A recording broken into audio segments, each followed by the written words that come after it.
Bom, gente, então vamos retomando aqui a nossa programação. Então, aqui nós estamos agora com a quarta iniciativa selecionada no edital, do Mapa da Cachaça. Lembrando assim que a gente fez aquela pequena alteração no nosso programa. Então, nós vamos ter agora o Mapa da Cachaça e depois a gente está juntando as duas iniciativas convidadas, que vai ser a apresentação do Mapas de Vista e da apresentação do Mapa de Fortaleza e das cartografias afetivas. Então, vou passar aqui a palavra para o nosso colega. Oi, pessoal, boa tarde. Eu sou o Felipe Januzzi, ali é a Gabi Barreto, minha sócia. Lá em São Paulo nós temos uma produtora de conteúdo multimídia chamada Paralelo.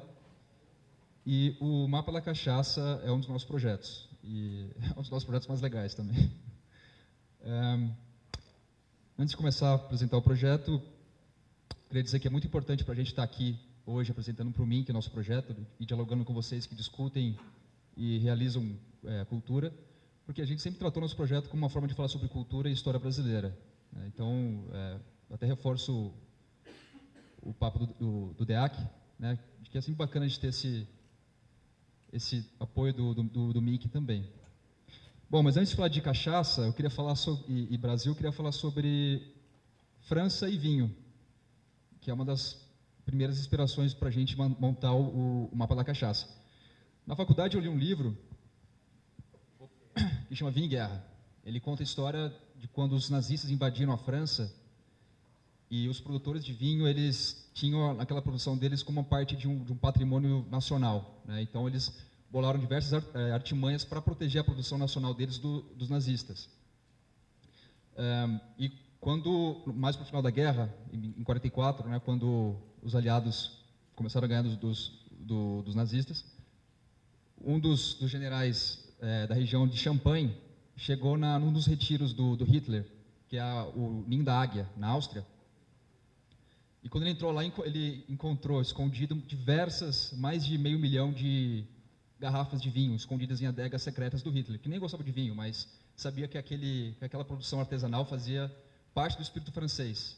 E isso foi uma coisa muito bacana para os franceses, né, essa retomada do espírito deles. E a forma como o pessoal contou essa história foi muito interessante. Eu falei, eu que sou um produtor de conteúdo, conheci uma forma muito interessante de falar sobre a cultura da França e sobre um período da história que eu pouco conhecia.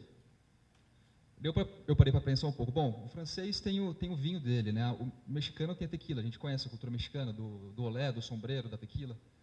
O escocês tem o whisky, o russo a vodka, isso está tudo muito claro e representando muito bem a cultura deles, né? E qual que é a nossa bebida, né? Como é que a gente pode contar a história do Brasil através de uma forma um pouco inusitada, mas que sirva de pano de fundo para a gente conhecer um pouco mais o nosso país? E a cachaça foi a forma que a gente encontrou para falar sobre o Brasil. Bom, a cana-de-açúcar é a matéria-prima usada para fazer a cachaça. Primeiro você fermenta, depois destila a cana, que na verdade é uma matéria-prima que veio da Ásia. Hoje a cachaça é um produto brasileiro por lei. Tem até essa lei que diz, né, que é uma aguardente exclusiva da cana produzida no Brasil. Se for produzida na Argentina, não é cachaça. Se for produzida na França, não é cachaça. Se não for de cana-de-açúcar, também não é cachaça. Uma aguardente de tapioca é tiquira, não é cachaça. Então isso está muito bem estabelecido na lei e uma lei que protege essa produção nacional. Tem indícios que talvez a cachaça não seja brasileira. A gente não comenta muito isso, mas porque o pessoal do mercado costuma ficar um pouco bravo. Mas tem alguns indícios que talvez, se você for analisar as rotas de navegação na época do descobrimento, há indícios de produção de cachaça na Ilha da Madeira, né? E mesmo no Brasil, não se sabe se ela surgiu em Pernambuco ou em São Vicente. São todas incógnitas que a gente, inclusive, quer responder ou quer, pelo menos, buscar alguma forma de mostrar para o público que existem essas incógnitas, né? O fato é o seguinte, ela sendo brasileira, ou, sei lá, se ela nasceu em Portugal, não pouco importa. O importa é que a gente até brinca, né? O pai não é aquele que bota no mundo, é aquele que cria. E a cachaça, ela se estabeleceu no Brasil, começou primeiro no litoral, onde tinha cana-de-açúcar, que seguiu o ciclo da cana, né? O ciclo econômico da cana. Ela está presente em todo o litoral brasileiro, e depois, com o ciclo do ouro, ela entrou no país, né, foi para o interior do país, estando agora em praticamente todos os estados, né? A gente conhece bem que Minas Gerais é um dos principais estados produtores, né? Todo mundo faz essa relação direta com Minas e cachaça, mas na verdade ela surgiu no litoral, né? Inclusive Paraty, que era onde desovavam as pedras preciosas para a Europa ou para a África, era um grande reduto produtor de cachaça. Na época do ciclo do ouro, há indícios de mais de 100 alambiques na região. Hoje tem em torno de 10, né? Muitos históricos, e nós também já fomos lá, pesquisamos, mapeamos eles. São 4.000 marcas formalizadas, algo único no mundo dos destilados, inclusive algo único no mundo da produção artesanal. É muito difícil você pensar que uma produção artesanal possa ter tanta variedade tantas fontes de produção, né? São mais de 40.000 alambiques no Brasil todo. É muita coisa. Daí a gente pensou, bom, a gente quer contar história, o que a gente sabe fazer vídeo, criar documentário, criar conteúdo interessante. Cachaça é um tema que tem o contexto histórico, está aí desde 1530, basicamente ela acompanhou toda a trajetória do Brasil. O Câmara Cascudo diz que é 32 ou 34, os primeiros indícios de produção no Brasil, ou seja, tem praticamente aí mais de 400 anos. E também tem a questão do próprio mapeamento, né? Você tem em todos os estados a cachaça. Será que uma cachaça produzida no sul ela é diferente da cachaça produzida no norte? Qual que é a história dessa cachaça do sul, né? Será que os alemães eles trouxeram algo diferente para a cachaça produzida em Voti? Ou a cachaça em Paraty ela tem alguma coisa diferente da cachaça produzida em São Paulo? Então a gente achou esse tema muito interessante, então a gente partiu, bom, vamos mapear isso daí, vamos pegar o carro, entrar nos alambiques, entrevistar o produtor e entender um pouquinho mais dessa história. E foi o que nós fizemos, de forma bem despretensiosa e divertida. Acho que a motivação principal era essa, de pegar a estrada e conhecer o Brasil e produzir esse conteúdo. Um dos principais alambiques que tem, bom, esse aqui é o mapa atual. Nós temos atualmente umas 500 cachaças cadastradas, são 4.000, então tem coisa pra caramba ainda para a gente mapear. A gente pode ver que tem uma concentração ainda no litoral, mas a gente sabe que tem lugares ainda que a gente não descobriu, que a gente quer mapear em outros estados do país. E cada ponto desse é um alambique, é um produtor de cachaça. Então a gente vê aqui, por exemplo, aqui na região de Minas, tem uma cidade, por exemplo, que tem 22 alambiques, que é Salinas, que é o norte de Minas, que é hoje uma das principais regiões produtoras de cachaça, inclusive com um selo de produção, que é o que eles chamam de selo de indicação geográfica, né? Então, você clicando em cada um desses links, você entra no perfil da cachaça. E a ideia é que nesse perfil a gente conte as histórias, coloque nossos vídeos, nossas fotos. Vou mostrar agora um dos nossos vídeos, para vocês entenderem que tipo de conteúdo a gente quer trazer para o mapa e passar, na verdade, para o mundo todo. Aqui, mangueira, goiabeira, cacau, cacaueiro, né, deve ser. A primeira cana, inclusive, eu falo com o maior orgulho, eu mesma que plantei, e foi assim que começou.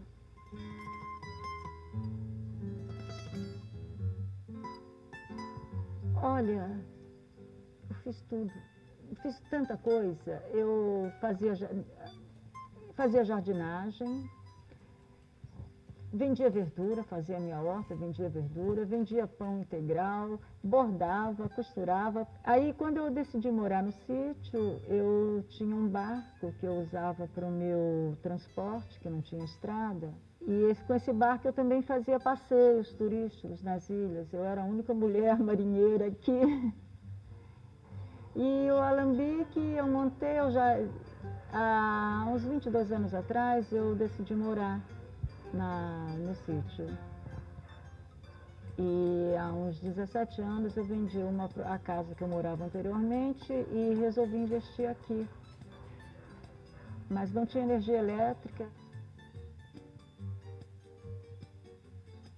não tinha estrada, não dava para fazer uma pousada, um chalé para alugar, o que iria bem porque o lugar é muito bonito. Aí eu decidi fazer cachaça. Plantava cana no morro, eu tinha um motor a diesel que virava um engenho. Bom, virei cachaceira. Se eu vou começar a fazer uma coisa, eu tento fazer o melhor possível dentro da minha capacidade de fazer o bom Então eu faço com carinho, por isso que a cachaça está ficando tão boa. Eu ainda uso, o meu fermento é o fermento artesanal, que é a mesma receita que se usava nos anos de 1800. A minha produção é muito pequena, por isso também eu posso ter todos esses cuidados. Eu brinco que eu sou a última das moicanas, porque eu moo cana, eu destilo, eu sou uma equipe. Não consigo reinvestir na cachaça. Cada vez que eu faço uma obra, é outra fonte, é uma propriedade que eu vendi. É sempre assim, nunca o dinheiro da cachaça dá para reinvestir alguma coisa grande na cachaça, mas dá para manter e dá para pagar o meu estilo de vida, que não é muito sofisticado. Você viu que eu não uso sapato. De vez em quando eu recebo propostas, me perguntam se eu posso, pessoas querendo exportar 10 mil litros por mês, eu faço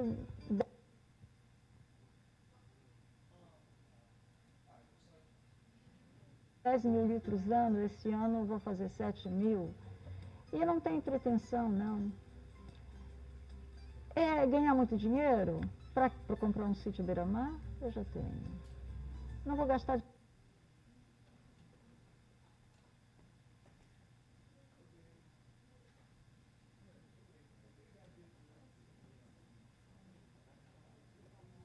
Dinheiro com sapato que eu não uso. Se eu comer mais do que eu como, eu vou passar mal.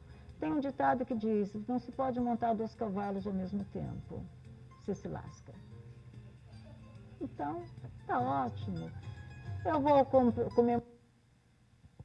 Bom, vamos voltar aí, que está quase acabando, mas basicamente é isso. A Maria Isabel ela é uma figura muito conhecida lá em Paraty, e ela tem todo esse... Chocolate, vou passar mal, porque eu gosto de chocolate. Vou beber bons vinhos, mas eu vou beber demais. É melhor ficar... Tá ótimo.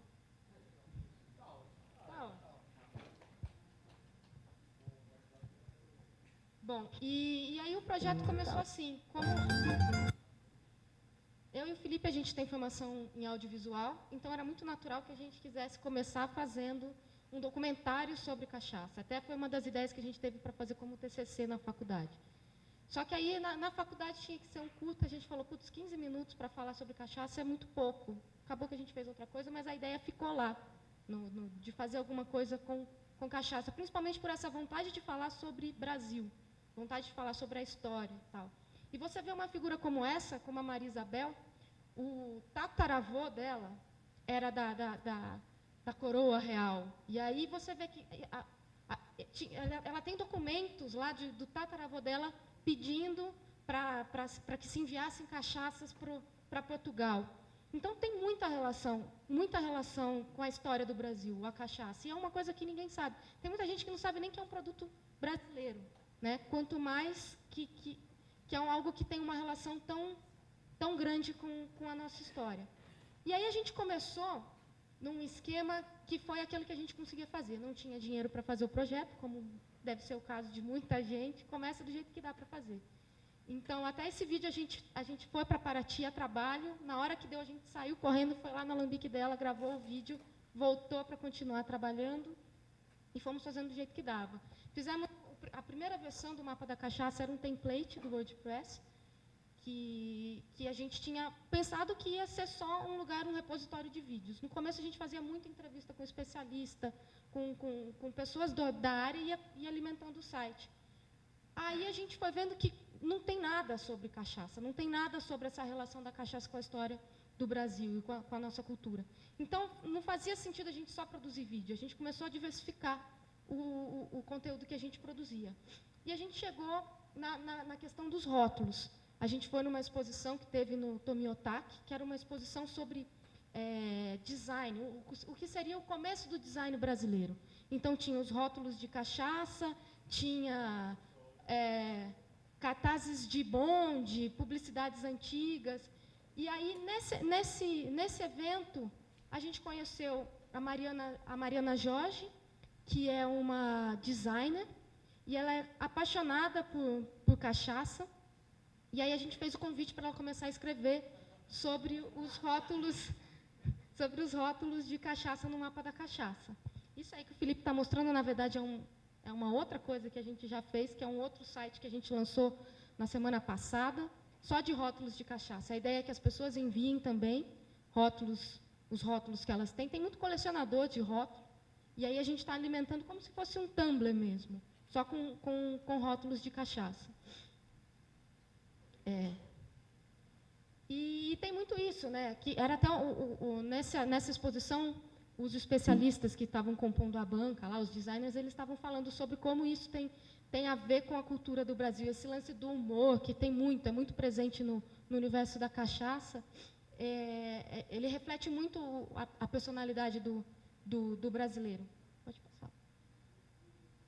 E aí, disso, a gente começou a tentar levar isso para mais a sério, né? Então, a Mariana agora escreve, ela analisa, ela fala sobre as técnicas que foram utilizadas para a produção daquele rótulo, ela fala sobre rótulos atuais, não só rótulos antigos, né? E esse virou um dos conteúdos que a gente tem hoje no Mapa da Cachaça. Outra coisa que a gente fez a relação também foi com o Renato, que é o autor desse livro. Ele é um publicitário e ele fala sobre ações que outras bebidas fizeram e que seria interessante a gente utilizar com a cachaça também no Brasil, outras formas de divulgação, e ele cria conteúdos para o Mapa da Cachaça também em texto, que a gente alimenta o site. Esse livro foi um livro que a gente ajudou ele a publicar, a gente fez a ponte com a editora, porque ele começou fazendo uma impressão também nesse jeito, ele pegou uma grana emprestada com o avô, imprimiu o livro e foi atrás de fazer acontecer. E aí, agora pode achar em tudo quanto é livraria. E agora, quinta-feira que vem, o próprio Renato, que é o autor, e a gente está organizando um evento que vai ser uma degustação de cachaça, onde o Renato vai apresentar 5 cachaças envelhecidas em madeiras diferentes. E essas cachaças... São Paulo. Em São Paulo. E aí a ideia é fazer essa degustação harmonizada com petiscos que uma chefe que também participa do projeto vai preparar. E ele vai contando um pouco, justamente para mostrar. A gente via que tinha muita necessidade da gente sair do mundo virtual e ir também para o mundo real, né? Fazer esses eventos lá na Casa da Cultura Digital, a gente organiza o Samba na Casa do Gato, que é uma festa que a gente faz, que dá umas 300, 400 pessoas, depende do dia. Às vezes a gente até tem que fechar a porta, porque chega muita gente. E a gente seleciona algumas cachaças, tem uma roda de choro que rola, e a gente faz temática. Então, uma vez a gente fez com o tema Minas, então aí juntou uma galera na cozinha que cozinhou pratos mineiros, as cachaças eram de Minas, e aí tinha o sambinha que sempre dá liga ali. Então, a gente tinha muito essa necessidade, porque ficar só no virtual, a gente também não conseguia atingir as pessoas, né? Do jeito que poderia ser. E aí a coisa foi crescendo. Cada pessoa que a gente encontrava, que se encantava com o projeto, se oferecia para participar de outra forma.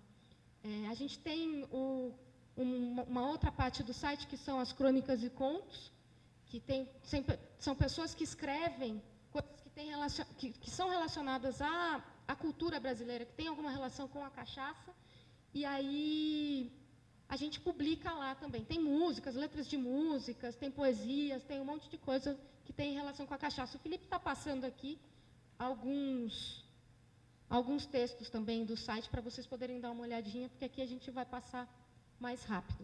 Você passa lá para mim, por favor.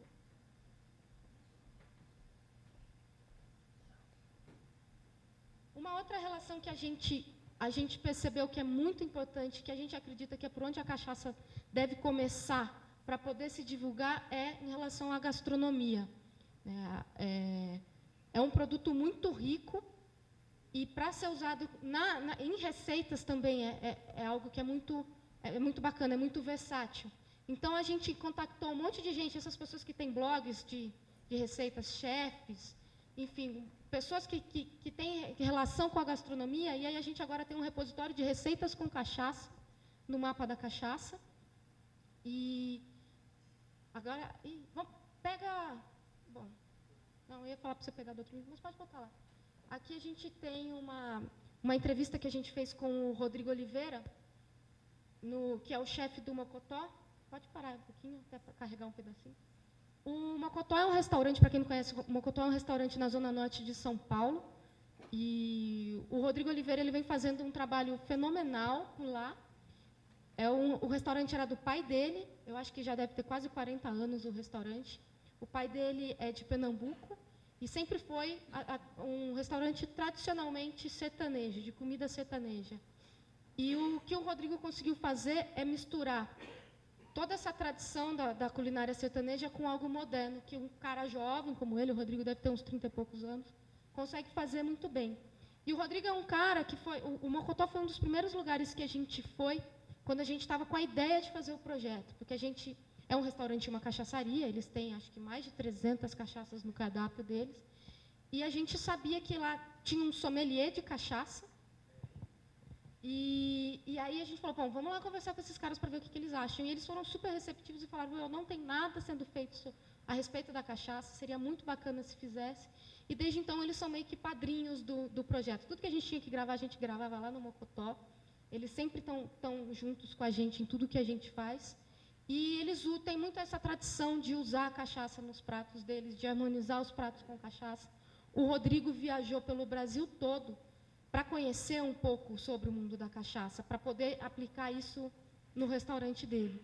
E aqui a gente vai mostrar só um trechinho de um vídeo que a gente fez com ele, que é justamente ele fala sobre a utilização da cachaça na gastronomia.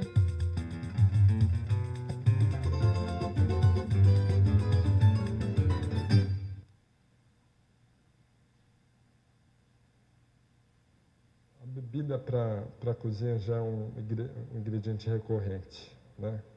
E talvez os fermentados mais presentes que os destilados, mas ainda assim eles estão lá. E a cachaça sempre teve nas nossas marinadas e no truque da massa crocante do pastel ou numa sobremesa, mas ela raramente é evidenciada, né? E foi justamente com esse novo momento da cachaça que a possibilidade de se fazer uma trufa de chocolate com cachaça, isso está evidente. Aí isso aconteceu, porque era muito mais provável alguém vender um produto como o bolo de chocolate ao rum do que usar cachaça, mas ainda assim grafar lá rum, porque cachaça carregava uma imagem pejorativa, ruim, né? E, bem, nosso trabalho no Mocotó com cachaça é de entender as particularidades.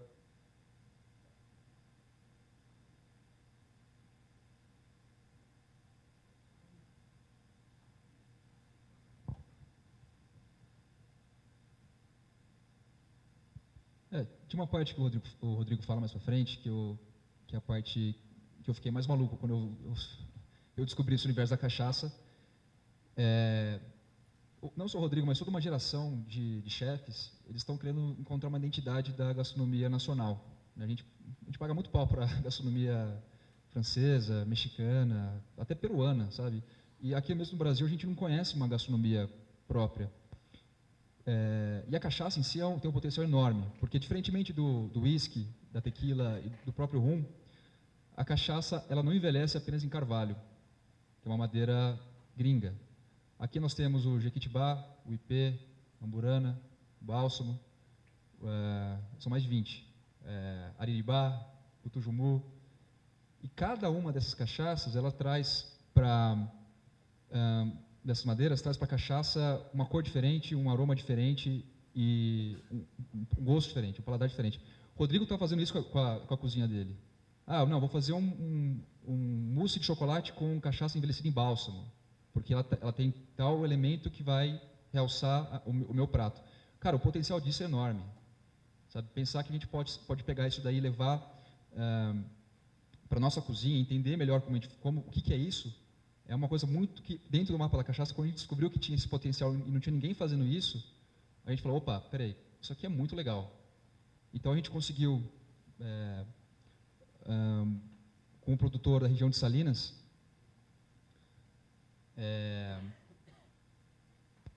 30 litros de cachaça branca, que está nesse tonel de inox. E com uma tanuaria nós conseguimos 8 barris, aí tem 7, mas tem mais um aí, 8 barris de madeira de 3 litros.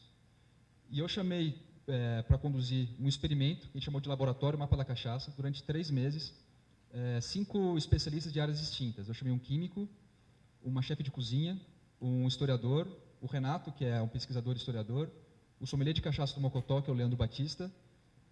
Está faltando alguém? E o Júnior, que é o especialista em drinks. Ele é o mixologista, ele que pensa como que eu posso misturar e fazer um drink usando frutas, etc. E na verdade é isso, a gente conhece a caipirinha, a gente vai no restaurante, a gente pede caipirinha com vodka, a gente tem uma infinidade de frutas e sabores aqui que a gente desconhece. Então, eu tenho um vídeo aqui que eu explico um pouco melhor esse processo do laboratório. A gente está aqui no escritório do Mapa da Cachaça, em São Paulo, e eu vou apresentar agora uma nova ação do mapa, que a gente está chamando aqui de Laboratório Mapa da Cachaça.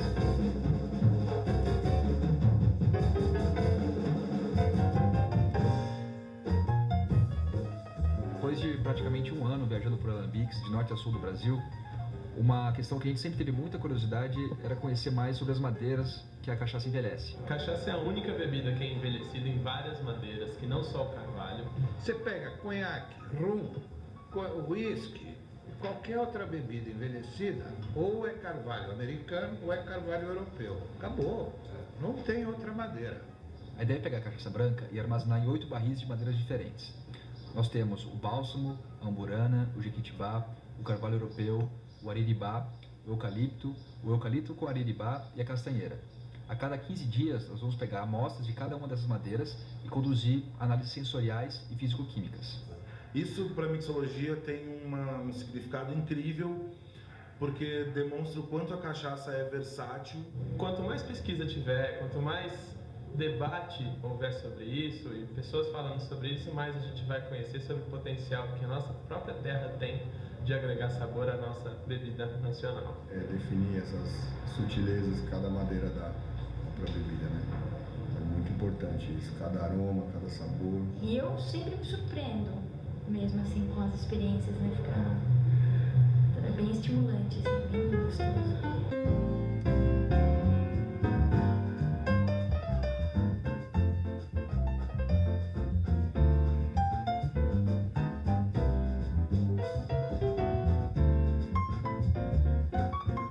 O legal do processo aqui é que nós vamos trabalhar apenas com uma cachaça de uma mesma safra. Quando a gente participa de degustações, a gente trabalha com várias madeiras, mas também com diversos tipos de marcas. E cada marca tem o seu processo de produção diferenciado. Isso pode trazer outras questões na análise sensorial que a gente não quer nesse processo nosso. Então, ao usar a mesma cachaça em cada um dos barris, a gente vai saber exatamente qual que é a propriedade que cada madeira traz para esse produto. Esse lance que vocês estão conversando hoje, ele é muito importante e acho ele fantástico. Eu sou suspeito para falar, porque acho que esse é o caminho que a